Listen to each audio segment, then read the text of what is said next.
Oh, good. Well done. 3, 4, 5, 6. Madam. Excellency. Mr. President. Monetary policy. Change. Mr. President. All right. So, please.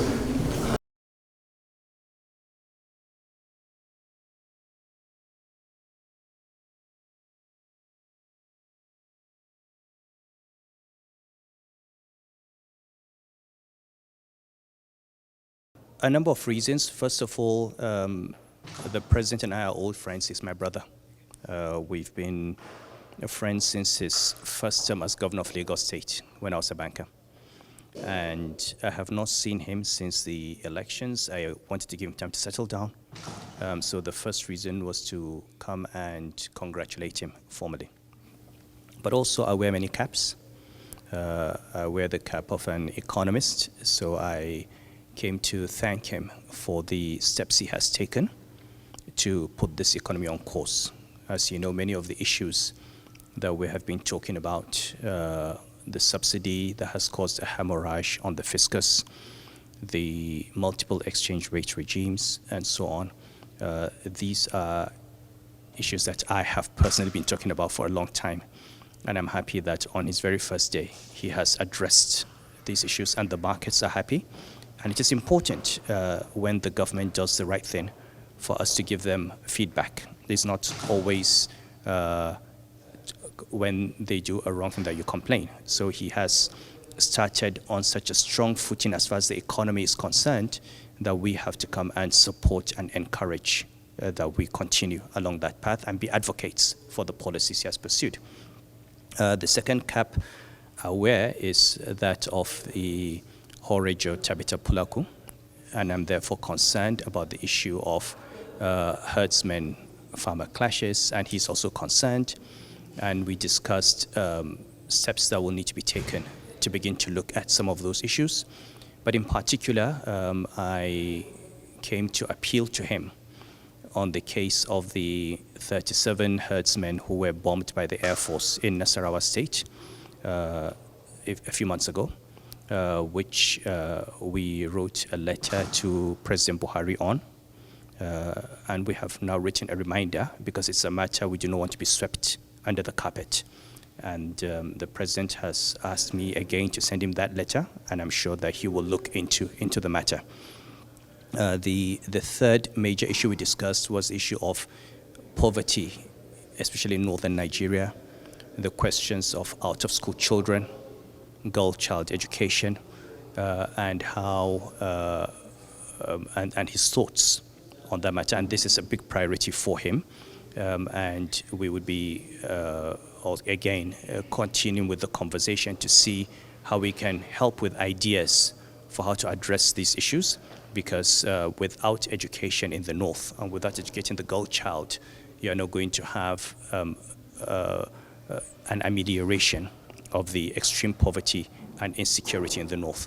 So it was really about the economy, about the people, about his policies, to encourage him and to also make it clear that at any point in time we are here to advise, and he knows that, and I'm just one phone call away.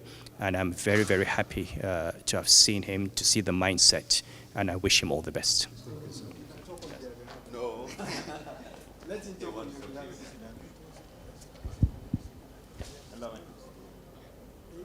I think the president has already started.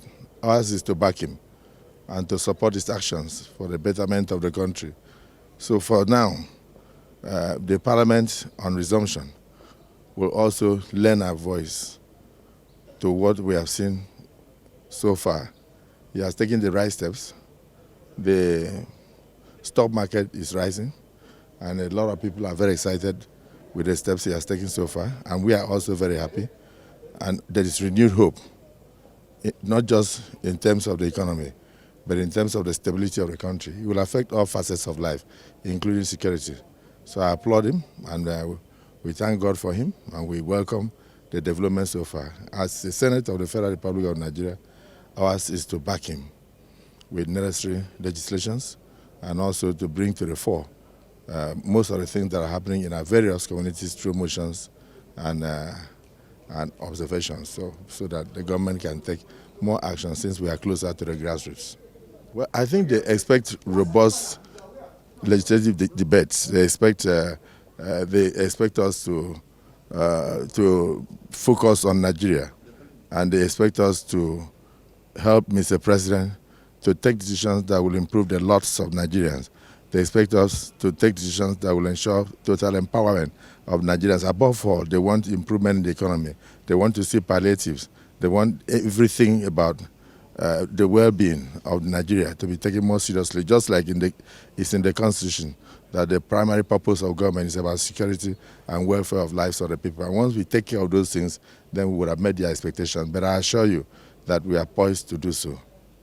I am a village man from Osun State. And now that the president is in the city, I think I should come and see the way he lives. And when I got to his house, they say he's in the office. And I decided to come and say hello to him in the office. I see he can be very busy. And I asked him, when will he create a Camp David in Nigeria where president can be running to rest? So I met him merely to relax him with jokes and chat, and we pray for Nigeria. People will expect the rejigging of our party, the APC, and the re-establishing good governance in Nigeria. And it will go on record that APC brings good governance to Nigeria. I guess as an elder, you gave him some advice. It's not yet time for advice. We are watching him do good. Nigerians are happy. By the time we hear any complaints, that the time will be ripe enough for giving the president advice.